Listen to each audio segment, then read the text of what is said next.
오늘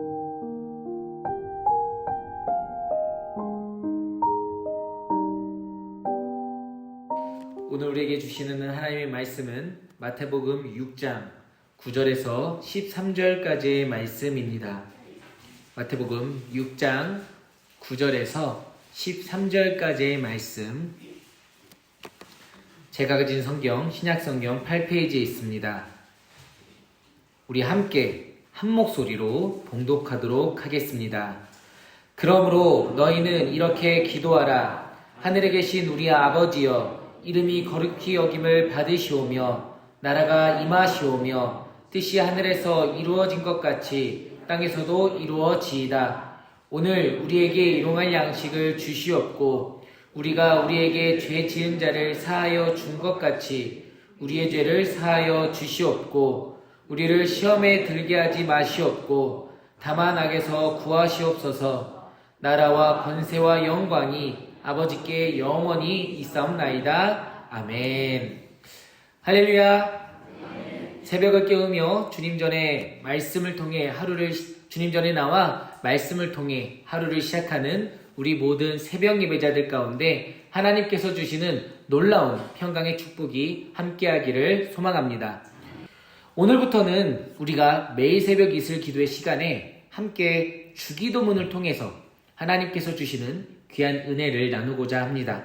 오늘은 그 첫 번째 시간으로 하늘에 계신 우리 아버지, 이 첫 문장의 말씀을 통해서 함께 말씀을 살펴보고자 합니다. 그래도 이 자리에 계신 분들이라면 우리가 오늘 함께 봉독했던 이 주기도문은 다들 외우고 계시고 고백하고 계실 것이라고 생각이 되는데요. 그리고 살아오시면서 한 번쯤은 주기도문에 대한 설교와 여러 강해를 접하셨을 수도 있습니다. 하지만 이번 기회에 한 번 더 주기도문에 대해서 살펴보며 예수님께서 우리에게 가르쳐 주신 이 기도의 모범에 대해서 더욱 알아가고 기도의 지경이 넓어지는 우리 모든 성도님들이 되시기를 간절히 소망합니다. 먼저 여러분들에게 묻고 싶은 것이 있습니다. 여러분들에게 주기도문이란 무엇입니까? 그저 예배를 마칠 때 반복적으로 하는 하나의 기도문입니까? 왜 성경의 제일 앞부분에 이 주기도문이 쓰여져서 전 세계에 있는 모든 그리스도인이 이 기도문을 암송하고 주일학교 어린이들조차 이 주기도문을 암송할 것을 권면하고 반복적으로 우리는 이것을 외우고 있는 것일까요? 이번 기회를 통해서 그 질문들에 스스로 답해가며 여러분들 가운데 주시는 그 은혜를 찾아갈 수 있기를 바랍니다. 제가 좀 전에도 사용한 표현이 있습니다. 바로 주기도문은 기도의 모범이다 라는 표현이죠. 사실 우리가 고백하는 주기도문은 예수님께서 주기도문이다 라고 명명하시지는 않았습니다. 그저 주님께서 가르쳐 주신 기도이기 때문에 우리가 줄여서 주기도문이라고 고백하는 것이죠. 그리고 이 기도문은 2000년 기독교 역사에 있어서 중요한 기도의 길잡이로서 위치하며 많은 그리스도인을 인도했습니다. 토마스 아퀴나스라는 사람은 주기도문에 대해서 이렇게 기록하고 있습니다. 주기도문으로 기도하는 사람은 마땅히 바라야 할 것을 구할 뿐만 아니라 바라야 할 순서대로 구한다. 이렇게 주기도문은 간구의 준칙일 뿐만 아니라 우리가 어떤 취지로 간구해야 하는지를 안내해주는 길잡이이기도 하다라고 말하고 있습니다. 스텔리아워스라는 신학자는 또 이렇게 말하기도 했습니다. 만일 당신이 그리스도인이란 어떤 사람인가 라는 질문을 받는다면 당신이 줄 수 있는 가장 좋은 대답은 이것이다. 그리스도인이란 다름 아니라 주기도로 기도하기를 배운 사람이다. 이렇듯 그리스도인들에게 중요한 이 주기도문이 지금의 현대사회에서 교회에서는 어떤 위치에 있습니까? 누군가는 그저 주기도문을 습관적으로 반복하기 때문에 의미가 없다라고 말하는 분도 있을 수 있습니다. 의미도 모르는 상태로 그저 반복적으로 주문처럼 외우는 것이 무슨 의미가 있다고 말합니까? 라고 생각하는 분들이 있을 수 있고 주기도문을 경홀히 여기는 분도 있을 수 있습니다. 하지만 그런 분들에게 다시 한 번 더 여쭙고 싶습니다. 그렇게 말하는 당신은 습관적으로 기도를 하고 계십니까? 라고 말이죠. 여러분, 습관이란 나쁜 것만이 아닙니다. 요즘에는 영어로 루틴이라는 표현을 사용해서 하기도 하죠. 좋은 루틴, 좋은 습관은 오히려 삶에 긍정적인 영향을 끼치죠. 예를 들어서 청소를 우리가 습관적으로 하지 않는다면 집은 금방 먼지가 쌓이고 쓰레기장이 되어버리고 말겠죠. 이처럼 습관이란 중요합니다. 우리가 주기도문을 습관적으로 하게 된다고 하는 것은 오히려 반길 일이 되는 것이죠. 그리고 저희 목회자들이 수요예배나 오후예배의 기도를 부탁드리기 위해서 여러 성도님들께 전화를 드리기도 합니다. 제일 순서자를 찾는데 오래 걸리는 전화는 바로 기도 담당자 전화입니다. 그렇게 전화를 저희가 드리면 대부분의 성도님들이 뭐라고 할까요? 목사님, 제발 다 좋은데 기도만 시키지 말아주세요. 라고 말씀하시기도 합니다. 부담이 되는 것 알죠. 떨리는 것도 참 귀한 마음이라고 생각도 듭니다. 하지만 모르면 우리가 배워야 하지 않을까요? 우리가 교회를 다닌다는 사람으로서 하나님께 기도를 드리지 못한다면 그것만큼 어리석은 일이 또 있을까요? 기도란 하나님과의 대화입니다. 물론 대표 기도는 대표로 하나님께 간구하는 것이기도 하죠. 하지만 그 모든 것들의 기본은 하나님과의 대화입니다. 우리가 하나님을 믿는다고 하면서 하나님과 대화하기를 어려워한다면, 하나님과 대화하기를 소홀히 한다면 그것만큼 말이 안 되는 일이 없을 것입니다. 이처럼 기도는 배워야 하는 것입니다. 그리고 너무 감사하게도 하나님께서는 예수님을 통해 우리에게 이 주기도문을 통해서 기도의 모범을 가르쳐주고 계시는 것이죠. 하지만 여러분, 생각할 지점은 분명히 있습니다. 이 기도는 우리가 원하는 것을 얻기 위한 간구나 기도가 아니라는 것이죠. 오히려 우리의 원함이 하나님이 원하시는 방향으로 나아가기 위한, 하나님께로 나아가기 위한 기도라는 사실을 우리는 기억해야 합니다. 우리가 지금 이 시간에 예수님의 기도를 배운다는 것은 하나님 나라의 백성으로 살아가겠다는, 하나님 나라의 방법으로 살아가겠다는 결단이기도 합니다. 그렇기 때문에 이 기도문 속에는 하나님 나라의 신비가 담겨 있으며 우리가 함께 한 목소리로 이 기도를 고백하게 될 때 우리 모두는 주님 안에서 하나 된 하나님 백성으로 나아가게 되는 것이죠. 즉, 한 번 더 말씀드리지만 우리는 이 기도를 고백함으로 그리스도인이 되어가는 것입니다. 예수님의 제자가 되어가는 것이죠. 처음 이 기도를 제일 먼저 배운 이들이 누구이기 때문입니까? 예수님의 제자들이었습니다. 누가복음 11장의 말씀은 오늘 우리가 함께 봉독한 마태복음 6장의 기도와 동일한 기도가 소개되어 있는 본문입니다. 거기 시작인 1절에 보면 이렇게 기록하고 있습니다. 예수께서 한 곳에서 기도하시고 마치심에 제자 중 하나가 여짜오되 주여, 요한이 자기 제자들에게 기도를 가르친 것과 같이 우리에게도 가르쳐 주옵소서. 제자 중 한 명이 예수님에게 기도의 방법을 요청했고 예수님은 그 대답으로 오늘의 주기도문을 가르쳐 주셨습니다. 이 기도로 하나님께 고백한다는 것은 예수님을 따르는 사람, 예수님을 주로 고백하는 사람, 예수님의 제자로 살아가겠다는 고백이기도 했던 것이죠. 그렇다면 이제부터 과연 이 주기도문의 한 문장 한 문장이 가지고 있는 의미는 어떤 것인지 함께 살펴보도록 하겠습니다. 주기도문의 제일 첫 문구는 어떤 것으로 시작하고 있죠? 하늘, 그렇죠? 하늘이라는 단어로부터 시작이 되고 있습니다. 우리가 흔히 생각하기에 이 하늘이라는 개념에 대해서 지금 우리가 그냥 밖으로 나가서 볼 수 있는 하늘을 생각하실 수 있습니다. 하지만 21세기를 살아가는 사람들이라면 비행기를 타고, 아니 우주선을 타고 올라가서 이 지구의 어느 하늘을 돌아보아도 하나님을 발견할 수 없다는 것쯤은 다들 알고 있습니다. 여러분, 창세기 1장 1절은 이렇게 기록하고 있습니다. 태초에 하나님이 천지를 창조하시니라. 천지를 창조하셨다라고 기록하고 있죠. 하나님께서는 하늘을 창조하셨습니다. 우리가 만약에 단순히 공간적인 개념으로서 하늘 안에 계시는 하나님을 생각하고 상상한다면 하나님의 그 영광을 가리우는 일이 되고 말 것입니다. 하나님은 하늘이라는 공간에 갇혀 계신 분이 아니기 때문이죠. 하나님은 그 하늘을 창조하신 분이십니다. 우리는 하나님을 그 하늘에 가둬두는 오류를 범해서는 안 됩니다. 솔로몬이 성전을 하나님 앞에 봉헌하면서 고백한 내용 중 일부를 보면 다음과 같이 기록하고 있습니다. 열왕기상 8장 27절의 말씀입니다. 하나님이 참으로 땅에 거하시리이까 하늘과 하늘들의 하늘이라도 주를 용납하지 못하겠거든 하물며 내가 건축한 이 성전이오리까. 무슨 고백입니까?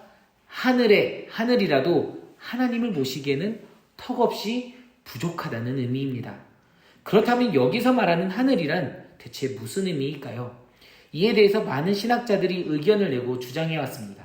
칼빈은 이에 대해서 이렇게 이야기하고 있습니다. 바로 하나님의 영광을 나타낼 수 있는 가장 최고의 단어가 하늘이었다라고 말이죠. 하나님의 피조물이고 인간인 우리로서는 하늘보다 더 숭고하고 장엄한 것을 찾아볼 수 없기 때문에 영광의 하나님을 표현하기 위한 최고의 단어라는 것입니다. 하나님의 영광이 하늘이다 라는 것이죠. 시편 19편 1절의 말씀입니다. 하늘이 하나님의 영광을 선포하고 궁창이 그의 손으로 하신 일을 나타내시는도다. 계속해서 말씀을 볼까요? 시편 8편 3절에서 4절까지의 말씀을 보면 이렇게 기록하고 있습니다.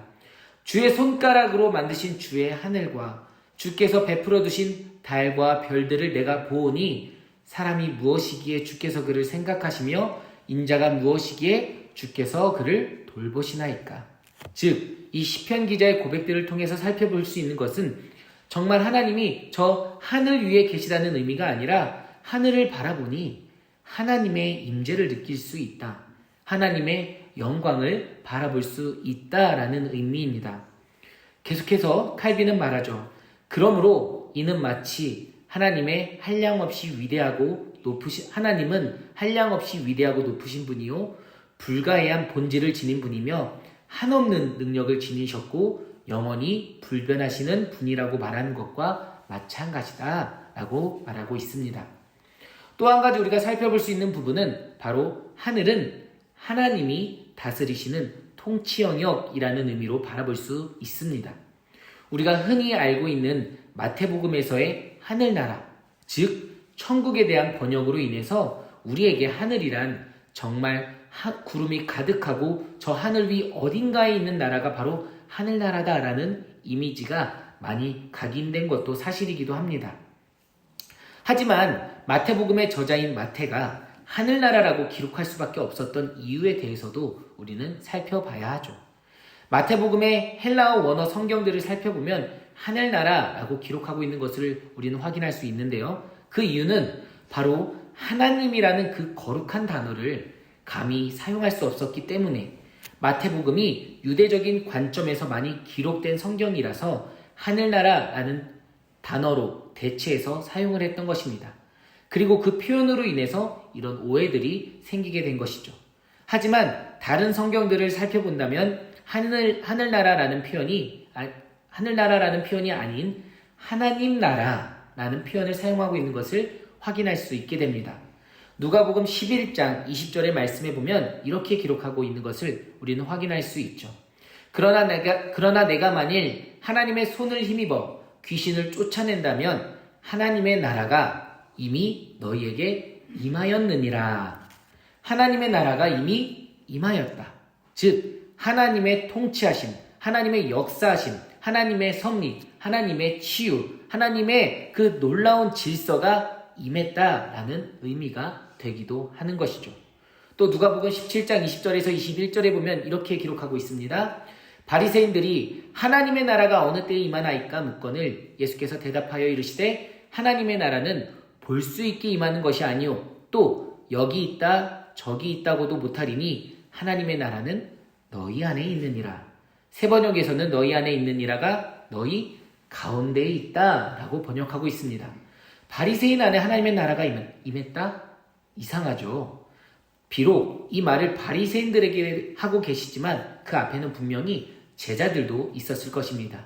그 제자들 가운데 그리고 이 땅 가운데 하나님의 통치하심을, 하나님의 다스리심을 받고 살아가는 사람들 가운데 역사하고 계시다라는 것을 우리가 말씀을 통해서 바라볼 수 있게 됩니다.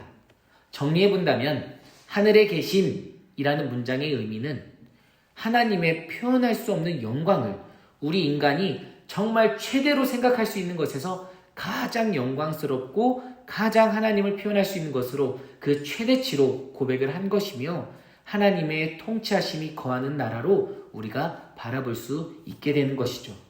그 다음에 나오는 단어는 무엇이죠? 우리 아버지라는 단어입니다. 우리라는 말은 어떠한 소유권을 의미하는 단어가 아닙니다. 하나님은 누군가의 소유물이 될 수 없는 분이죠.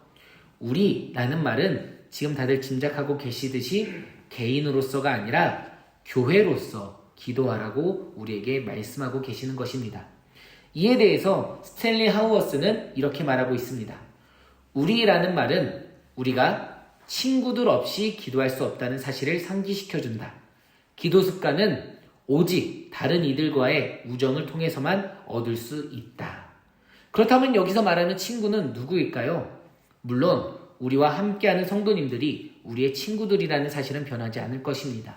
지금 내 옆자리에서 함께 예배하고 있는 성도님들, 그리고 우리가 함께 신앙생활하는 모든 사람들 뿐만 아니라 우리의 가족들도 포함이 되겠죠. 하지만 예수님께서는 그 친구의 범위를 그렇게 가까운 사이로만 두시지 않았습니다. 마태복음 11장 19절의 말씀입니다. 인자는 와서 먹고 마시며 말하기를, 보라, 먹기를 탐하고 포도주를 즐기는 사람이요 세리와 죄인의 친구로다 하니 지혜는 그 행한 일로 인하여 옳다함을 얻느니라. 세리와 죄인의 친구가 예수님이셨습니다. 뿐만 아니라 친구의 정의에 대해서 예수님께서 한 번 더 말씀하신 것을 찾아볼 수 있습니다. 요한복음 15장 13절에서 16절까지의 말씀입니다. 사람이 친구를 위하여 자기 목숨을 버리면 이보다 더 큰 사랑이 없나니 너희는 내가 명하는 대로 행하면 곧 나의 친구라. 이제부터는 너희를 종이라 하지 아니하리니 종은 주인이 하는 것을 알지 못함이라. 너희를 친구라 하였노니 내가 내 아버지께 들은 것을 다 너희에게 알게 하였음이라. 너희가 나를 택한 것이 아니요 내가 너희를 택하여 세웠나니 이는 너희로 가서 열매를 맺게 하고 또 너희 열매가 항상 있게 하여 내 이름으로 아버지께 무엇을 구하든지 다 받게 하려 함이라. 예수님이 제자들을 먼저 친구로 부르셨습니다. 예수님께서는 성부 하나님의 그 놀라우신 뜻을 자신의 목숨을 내어주시고 순종하심으로 우리를 종이 아닌 친구로 불리게 하셨습니다. 여러분, 우리가 우리 아버지라고 하나님을 부를 수 있는 것은 내가 선택한 것이 아니라는 것이죠.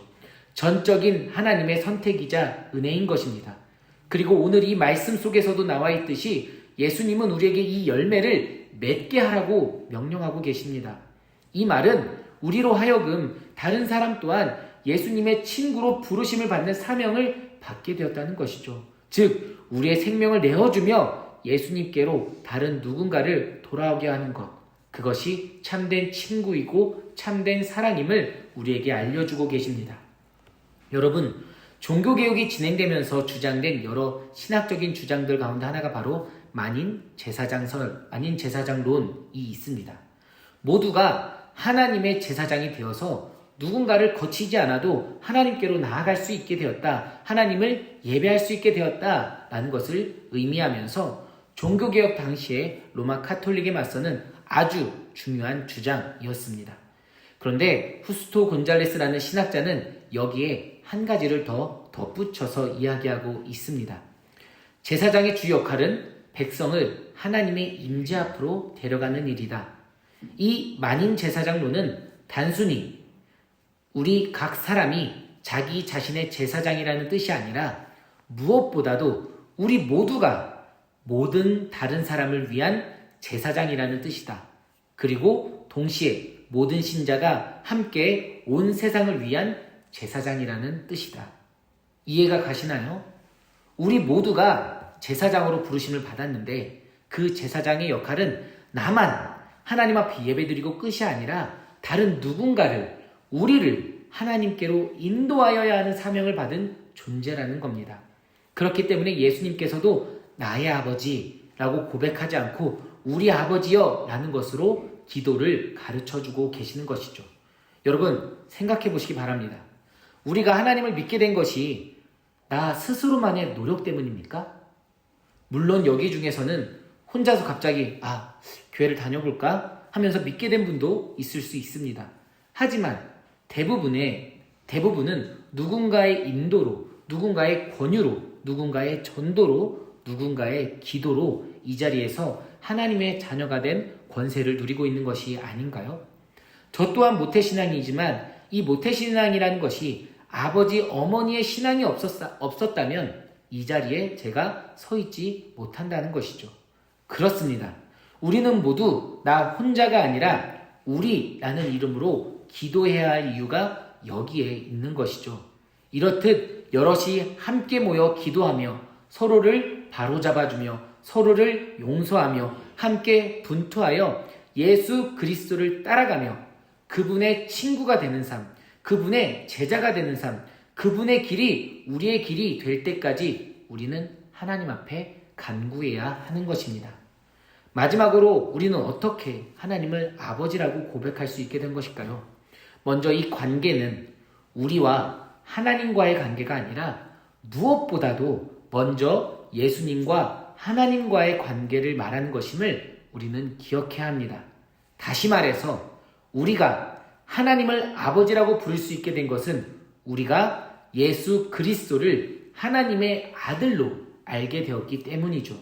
우리가 하나님을 우리 아버지라고 고백할 때에는 단순히 하나님이 우리를 창조하셨다는 것만을 고백하는 것이 아닙니다. 하나님께서 예수 그리스도 안에서 우리를 구원하셨다는 것을 고백하는 단어가 바로 우리 아버지라는 고백이 됩니다. 예수님께서 하나님을 계시해 주시지 않았다면 우리는 영원히 하나님에 대해서 고백하지 못하고 알지 못했을 것입니다. 하나님께서 예수 그리스도를 통해서 역사하시자 우리는 하나님을 아버지라고 고백할 수 있게 된 것입니다. 즉 계속해서 말씀드리지만 우리가 우리 아버지라고 기도할 때에는 우리는 창조 세계를 보면서 창조주 하나님만을 고백하는 것이 아닙니다. 예수 그리스도를 봄으로써 하나님을 바라보게 되는 것이죠. 하나님을 아버지라고 고백하게 되는 겁니다. 갈라디아서 4장 6절에서 7절은 이렇게 기록하고 있습니다. 너희가 아들이므로 하나님의 그 아들의 영을 우리 마음 가운데 보내사 아빠 아버지라 부르게 하셨느니라. 그러므로 내가 이후로는 종이 아니요 아들이니 아들이면 하나님으로 말미암아 유업을 받을 자니라. 하나님을 아버지라고 부를 수 있는 자들은 예수 그리스도 안에서 구원을 받은 그리스도인들만이 가능한 고백이기도 한 것이죠. 또한 스탠리 하우어스는 우리 아버지라는 단어 속에서 삼위일체의 신비 또한 담겨져 있다고 말하고 있습니다. 그는 이렇게 기록합니다. 하나님은 얼굴이 있고 이름이 있으며 일정한 행동 방식이 있다. 삼위일체가 바로 그것이다. 만일 우리가 예수를 몰랐다면 우리는 하나님을 알지 못했을 것이다. 만일 예수께서 우리를 친구로 삼아주지 않았더라면 우리는 우리가 하나님과 얼마나 깊이 원수졌는지, 우리가 하나님께 얼마나 크게 반역했는지 알지 못했을 것이다. 하나님의 얼굴, 하나님의 이름, 일정한 행동 방식, 그것이 바로 삼위일체다라고 고백하고 있죠. 계속해서 말합니다. 우리가 삼위일체를 믿는 것은 우리가 하나님을 우리 아버지라고 부르며 기도하도록 곧 하나님을 성부와 성자와 성령으로 부르라고 배웠기 때문이다. 성자이신 예수는 우리에게 하나님의 이름을 가르칠 수 있는 분이시기 때문입니다.